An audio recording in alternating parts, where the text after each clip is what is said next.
Hey everyone, welcome to the debate team. Obviously the big news right now, the 30-man provisional roster announced by the U.S. national team.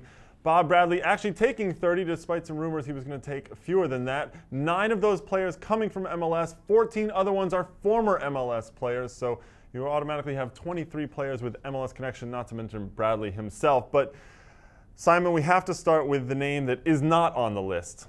Charlie Davies. He didn't make it after all the talk, all the hype, a couple of people cheering for him to get on there, and he didn't make it. He didn't make it, and Robbie Findlay has Charlie to thank, because I don't think Robbie Findlay would even sniff this roster if it weren't for Charlie Davies being out. Bob Bradley points to the fact that Sochaux did not give medical clearance for him to be available for this camp. So, look, I think we saw the signs coming, last week when Bradley spoke about Davies' situation, and when we heard things that we reported last week about, him maybe not being able to move his arm as much as he'd like. So, it wasn't a surprise. Well, some other names that did come in there that might have been a little surprising for some people out there, obviously. Robbie Rogers getting the call in from Columbus. I didn't expect that one in the end. I also thought that maybe DeMarcus Beasley, he hasn't really played that much for Rangers. He gets a call in as well. You mentioned Findlay, he's in.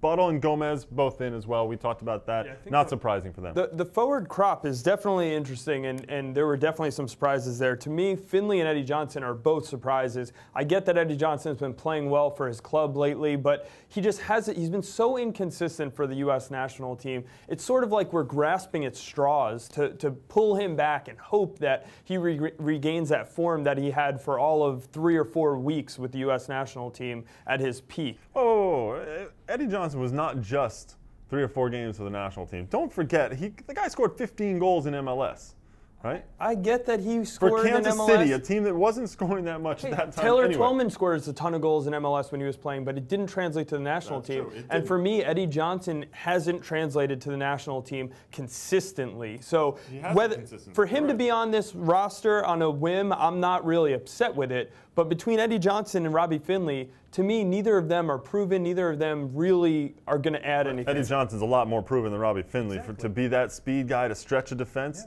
a lot more proven. I'll give you that. I'll give you that he's proven. But to me, it doesn't validate him being on this roster to me. He gives you a lot more options in terms of what he can bring as a forward. He brings you size, he brings you speed, he can head the ball if we're throwing balls into the box. What has he done, though?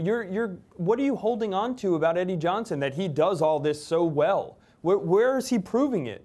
He scored a couple goals in Greece in the last few weeks. Okay, but where has he been for the rest of the last 4 or 8 years? He's not. Okay, you can say the same for Gomez. You can say the same for Buttle. Right. Where's Buttle been?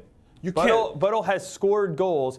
2 seasons ago, he was leading the league. You just told me it doesn't matter what you do in MLS. You just told me that. Eddie Johnson is one of the best American forwards that we've produced. Whether he's been inconsistent or not is another story. But he's been one of the better, most skilled, most talented. I have an issue with Connor Casey not being in this roster. I think you take DeMarcus Beasley and Robbie Rogers, who both play similar positions, and you don't bring Casey, a guy who brought you to the World Cup. That's the one gripe I have about this roster. I congratulate the staff. I think they went straight down the line on this one. I think very predictable, but I think Casey deserved a shot.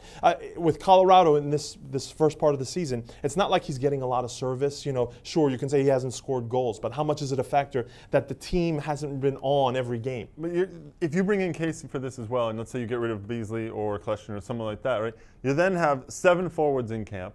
Plus, Bradley already has the option of being able to use Donovan or Dempsey as a forward.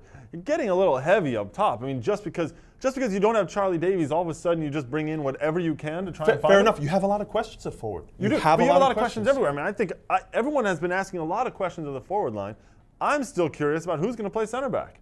I'm still not convinced that Oguchi Onyewu is ready. Bob Bradley said that AC Milan says he's ready. Okay, fine. I haven't seen him play.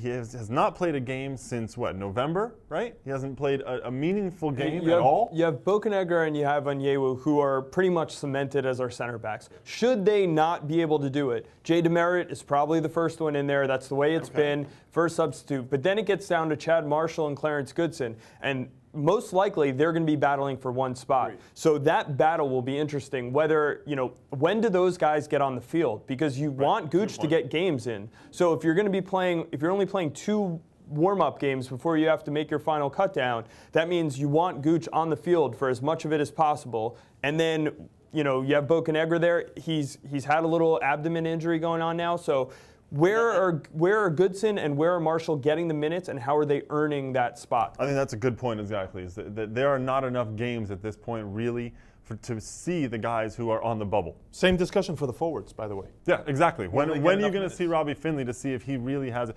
Especially since Bob Bradley told us that it's going to be a lot of fitness in the beginning of camp. So I just think ultimately it's going to, you know, there are questions. The questions will have to be answered. But I think you're right.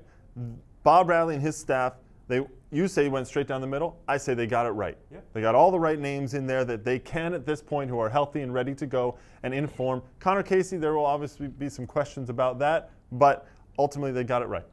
I would just like to say that as far as the forwards go, it doesn't seem to be much debate. Ching and Altidore are going to the World Cup, and to me, Buttle's going to the World Cup. The fact that Casey wasn't there, to me, says Buttle has his ticket. And then it's Finley, Johnson, and Gomez who are fighting for that speedster off the bench and that extra option that would have been Charlie Davies. I would tell you Finley ain't making the final roster, and then Buttle and Gomez are competing. I'm surprised to see Kljestan on this. Frankly, Kljestan and Beasley, we talk about form, and if form took out Casey out of the mix, they have done nothing in MLS and Beasley overseas. Obviously from this, we know there are questions all over the place on the field, both front, middle, and back. And ultimately those questions won't be answered until June 1 when Bob Bradley announces his final 23 squad. And then on June 12th when the U.S. takes on England. That's it for the debate team, but we'll be back for more next week.